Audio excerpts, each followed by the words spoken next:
আসসালামু আলাইকুম গাইস। তো আমাদের নগরপাড়া এলাকায় তো অনেক সেই লেভেলে বন্যা হয়ে গেছে।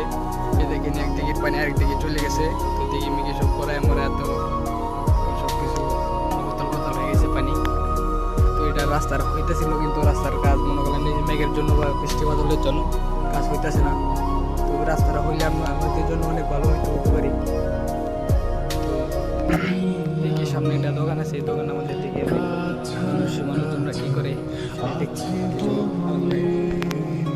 আসসালামু আলাইকুম দাদা, আপনারা কেমন আছেন?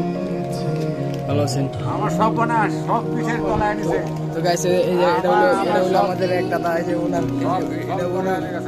ওনার এটা পুকুর সব একবারে দেখছেন, একদিকে তার একদিকে পানি চলে গেছে। তো আপনার কিরকম ক্ষয়ক্ষতি হয়েছে?